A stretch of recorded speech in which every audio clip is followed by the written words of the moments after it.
South ఇండియాలోని అతి తక్కువ ధరలకి రత్నాలను అందించే ఏకైక సంస్థ 6JVR. నమస్తే, వెల్కమ్ టు సుమన్ టీవీ. నేను మీ సాయి. ఆంధ్రప్రదేశ్లో ప్రస్తుతం రిషికొండ పైన ఉన్నటువంటి ప్యాలెస్ నిర్మాణానికి సంబంధించిన కామెంట్స్, వాదోపవాదాలు ప్రతిపక్ష విపక్షాల మధ్య కొనసాగుతున్న సందర్భం చూస్తున్నాం. ఈ నేపథ్యంలో మాజీ మంత్రి, టూరిజం మినిస్టర్గా ఉన్నటువంటి రోజా సెల్వమణి కూడా స్పందించారు. ట్విట్టర్ వేదికగా కొన్ని ప్రశ్నలను సంధించారు. దీనికి కౌంటర్గా అటు టీడీపీ నుంచి కూడా బుద్ధ వెంకన్న లాంటి వారు కూడా కామెంట్స్ చేస్తున్నారు. ఇలా వరుసగా ఇటువైపు నుంచి అటువైపు నుంచి ఈ యొక్క ప్యాలెస్ పైన విమర్శలు ప్రతి విమర్శలు చేస్తున్నటువంటి సందర్భం నాకు కనిపిస్తుంది. సో దీనికి పొలిటికల్గా ఈ రకమైనటువంటి హీట్ పెరగడానికి గల కారణాలు ఏంటో తెలుసుకుందాం. మనతో పాటు Suman TV news chief editor Keshav గారు ఉన్నారు. కేశవ్ గారు నమస్తే. సో ఎట్టకేలకు మాజీ మంత్రి స్పందించింది, ఎందుకంటే అదే శాఖ కాబట్టి రోజా. దీనికి సంబంధించి కొన్ని స్ట్రేట్ పాయింట్ని మెన్షన్ చేస్తూ ఇందుకోసం మేము కట్టాము, ఎందుకు దీన్ని ఇంత రాద్ధాంతం చేస్తున్నారు అనేటువంటి విధంగా కొన్ని పాయింట్స్ మెన్షన్ చేయడం జరిగింది. ఎలా చూడొచ్చు అంటారు? దీనికి కౌంటర్గా అవతల టీడీపీ కూడా స్పందించింది. అంటే ఇది 2-3 రోజుల నుంచి చర్చ నడుస్తూనే ఉంది. ఇది ఇష్యూ బయటకు వచ్చినప్పటి నుంచి కూడా అధికార పార్టీ ఎమ్మెల్యే గంటా శ్రీనివాసరావు గారు ఒక టీంని తీసుకెళ్ళి అసలు ఏం జరుగుతుంది అక్కడ, ఎందుకంటే ఆ యాంగ్జైటీ క్రియేట్ చేసింది గత ప్రభుత్వం. సో యాంగ్జైటీ ఉన్నప్పుడు ఆటోమేటిక్గా ఏముందనే తెలుసుకోవాలనే ఆతృత ఉంటుంది కాబట్టి ఇప్పుడు అవకాశం వచ్చింది కాబట్టి తెలుసుకునే ప్రయత్నం చేశారు. అక్కడ ఒక భారీ ప్యాలెస్ నిర్మాణం జరిగింది, లేదా భారీ భవనాల నిర్మాణం జరిగింది. చాలా క్లియర్గా 9.6 ఎకరాల ల్యాండ్ని ఉపయోగించి ఆ నిర్మాణాలు చేసినట్టుగా క్లియర్గా వచ్చేసింది, పిక్చర్ వచ్చింది.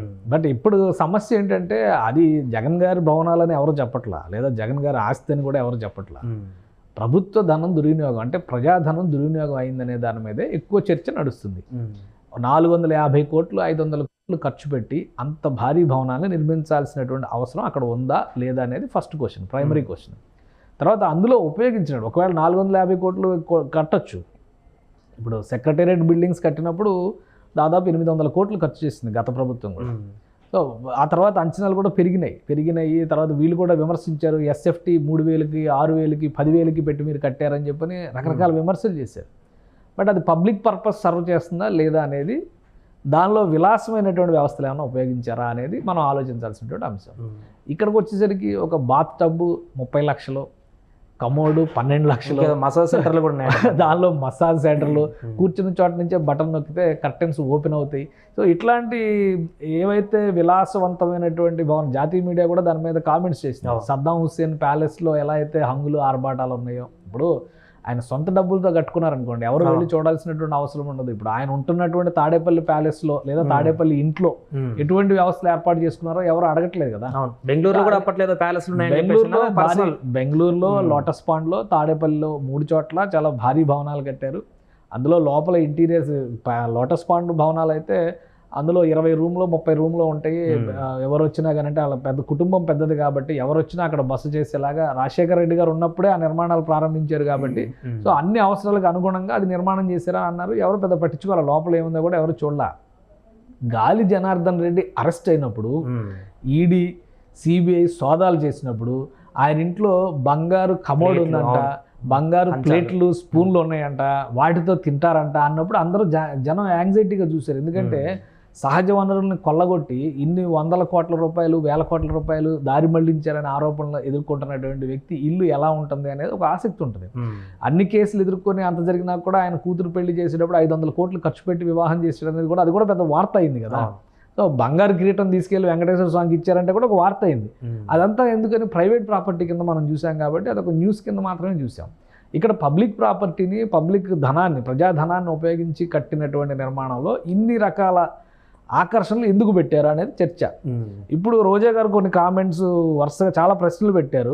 రిషికొండలో పర్యాటక శాఖ స్థలంలో పర్యాటక శాఖ భవనాలను నిర్మించడం తప్ప అని ఫస్ట్ క్వశ్చనే అది పెట్టారు. అలాగే విశాఖ నగరాన్ని విశ్వనగరంగా అభివృద్ధి చేయాలని కంకణం కట్టుకున్న మా ప్రభుత్వంలో అంతర్జాతీయ ప్రమాణాలతో భవనం నిర్మించడం తప్ప, వర్షానికి కారిపోయే అసెంబ్లీని, సచివాలయాన్ని కట్టిన వాళ్ళు అత్యంత నాణ్యతతో కట్టిన రిషికొండ భవనాలు నిర్మించడం చూసి ఓర్వలేకపోవడం సంబంధించి ఇలా ఒక 10-15 ప్రశ్నలు రాశారు. కానీ ఇది నిర్మించేటప్పుడు ఎప్పుడు కూడా చెప్పలేదు ఇది అతిథి గృహాల, పర్యాటక. ఇక్కడ ఫస్ట్ పాయింట్ ఏంటంటే రిషికొండ పర్యాటక శాఖలో ఉన్నటువంటి హరిత రిసార్ట్స్ని ఎందుకు కూలగొట్టారు అనేది ఫస్ట్ పాయింట్.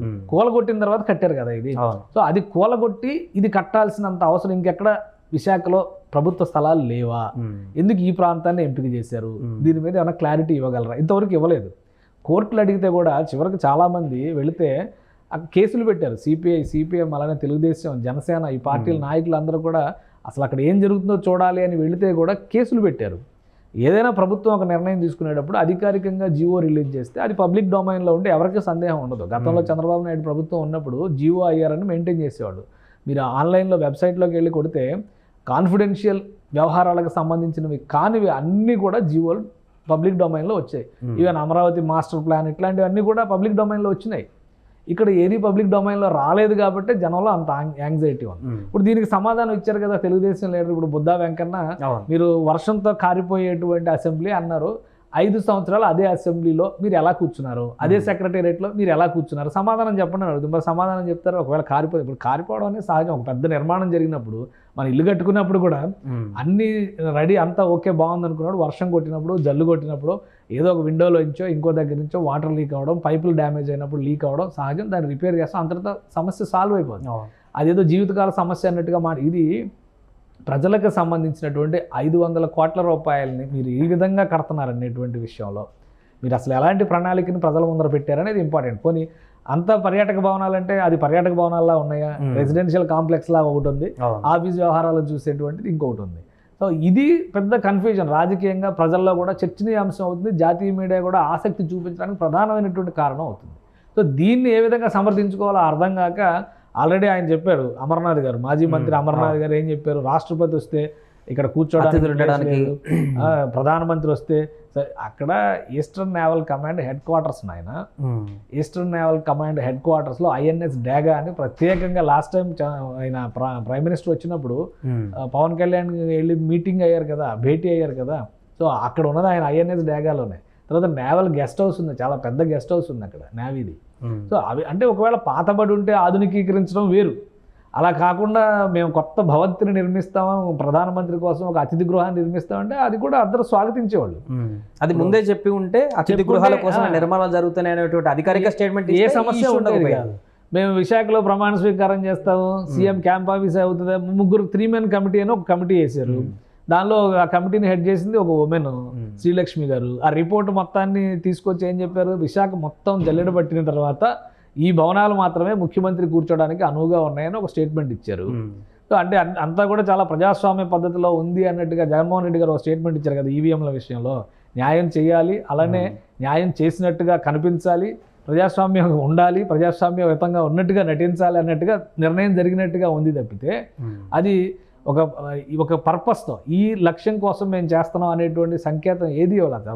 అనేక అనుమానాలు ఉన్నాయి కాబట్టి ఇప్పుడు ఇంత చర్చ నడుస్తుంది. సో రోజా గారు ఇంకా తేనెతుట్టిని కదుపుతున్నట్టుగా ఉంది. ఇంకా తెలుగుదేశం కానీ ఇప్పుడు రేపు పర్యాటక శాఖ మంత్రిగా కందుల దుర్గేష్ గారు ఛార్జ్ తీసుకుంటున్నారు. ఆయన పరిధిలోకి వస్తుంది కదా, రోజా గారు చేసినటువంటి పథకం చాలా కంప్లైంట్లు కూడా వస్తున్నాయి. ఇప్పుడు ఆడదాం ఆంధ్ర అనేటువంటి దాని మీద రాష్ట్ర వ్యాప్తంగా ఈవెంట్స్ నిర్వహించారు. చాలా విచిత్రమైనటువంటి గేమ్స్ ఉన్నాయి అందులో.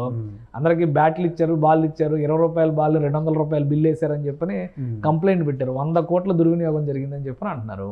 సో ఇవన్నీ కూడా వస్తాయి. పర్యాటక శాఖ, క్రీడా శాఖ, యువజన సర్వీసుల శాఖ, ఏ సర్వీసు దేనికి ఉపయోగపడ్డాయి అవన్నీ కూడా వస్తాయి.